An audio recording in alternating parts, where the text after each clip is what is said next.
10 key points about bacterial meningitis. Epidemiology of bacterial meningitis.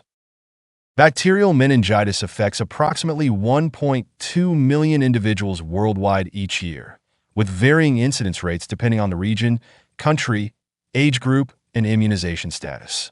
The meningitis belt of sub-Saharan Africa, spanning from Senegal to Ethiopia, reports the highest incidence of meningococcal meningitis. In the United States, the most common pathogens include Streptococcus pneumoniae, Neisseria meningitidis, Haemophilus influenza, and Listeria monocytogenes.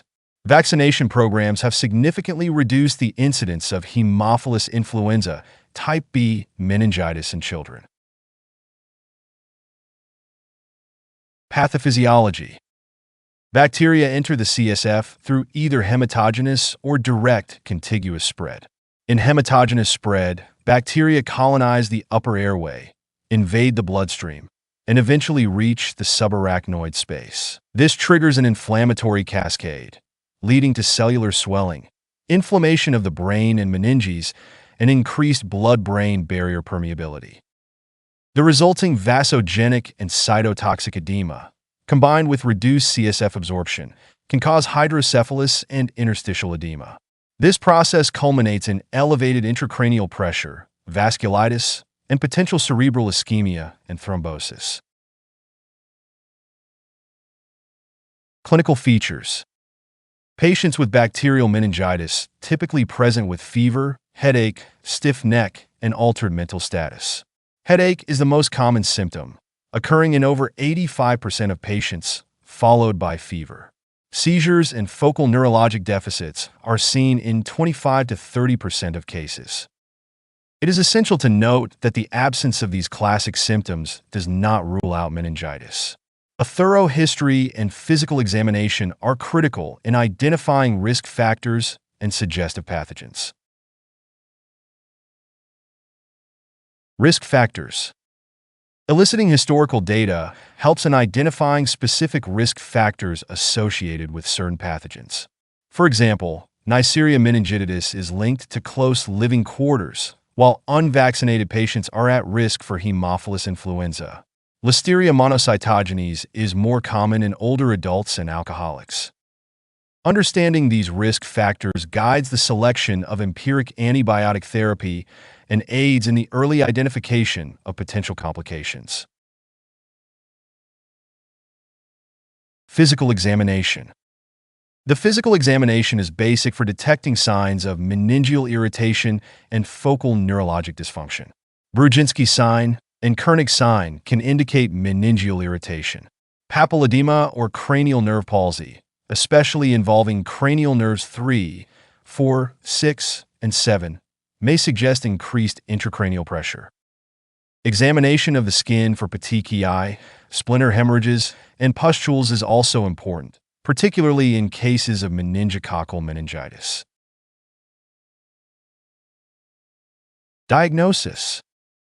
The diagnosis of bacterial meningitis is primarily based on CSF analysis obtained through lumbar puncture. However, lumbar puncture should be withheld in patients with coagulopathy or severe thrombocytopenia until the coagulopathy is corrected. Cerebrospinal fluid findings typically include elevated opening pressure, high white blood cell count with neutrophilic predominance, elevated protein levels, and decreased glucose levels. Gram stain and culture are essential for identifying the causative organism, although the sensitivity of gram stain decreases significantly after antibiotic initiation. CSF analysis of bacterial meningitis. The CSF analysis for bacterial and viral meningitis reveals distinct differences that are necessary for diagnosis. In bacterial meningitis, CSF analysis typically shows elevated opening pressure, a high white blood cell count, greater than 1,000 per cubic millimeter, with a neutrophilic predominance, elevated protein levels greater than 200 milligrams per deciliter, and decreased glucose levels, less than 40 milligrams per deciliter, or a CSF to blood glucose ratio less than 0.4. Gram stain and culture are positive in a significant proportion of cases before antibiotic treatment, and rapid latex agglutination tests and PCR can aid in identifying bacterial antigens and organisms. CSF analysis of viral meningitis. In contrast, viral meningitis presents with different CSF findings. The opening pressure is usually normal or only slightly elevated, and the white blood cell count is lower, less than 300 per cubic millimeter, with a lymphocytic predominance. Protein levels are normal or slightly elevated, and glucose levels remain normal. While PCR and viral cultures can be used to identify the specific viral pathogen, these tests often take longer to yield results. These differences in CSF analysis are key to distinguishing between bacterial and viral meningitis, guiding the appropriate treatment and management strategies. Laboratory testing. In addition to CSF analysis, blood cultures and serum markers can aid in diagnosis and management. Serum procalcitonin, C-reactive protein, and CSF lactate concentrations can be useful adjuncts, especially in cases with negative initial CSF results. Rapid latex agglutination tests and PCR testing can also help in identifying bacterial antigens and organisms, although PCR does not provide information on antimicrobial susceptibility. Treatment. Empiric antibiotic therapy should be initiated immediately if bacterial meningitis is suspected, without delay for neuroimaging or lumbar puncture. The choice of antibiotics depends on the patient's age, immunization status, and clinical scenario. For adults, a third-generation cephalosporin, for example, cefotaxime or ceftriaxone, plus vancomycin is recommended, with the addition of ampicillin for patients over 50 years or those who are immunocompromised. Administration of dexamethasone before or with the first dose of antibiotics can reduce CSF inflammation and improve outcomes, particularly in cases of pneumococcal meningitis. Meningitis from sinusitis or otitis.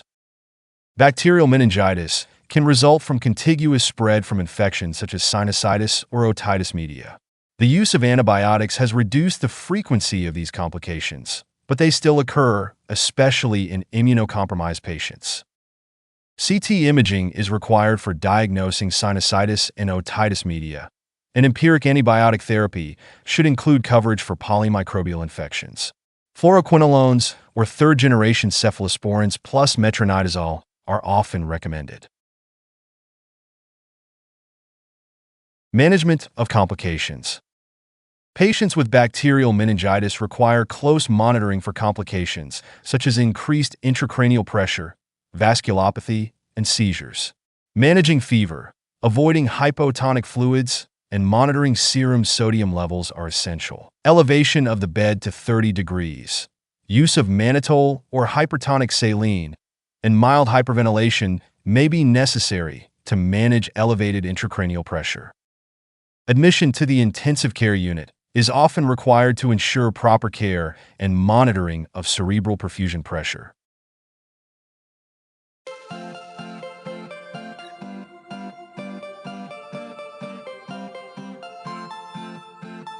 Thank you for watching. Please subscribe to our channel by clicking the subscription button. If you have any questions, feel free to leave a comment below in the comments section.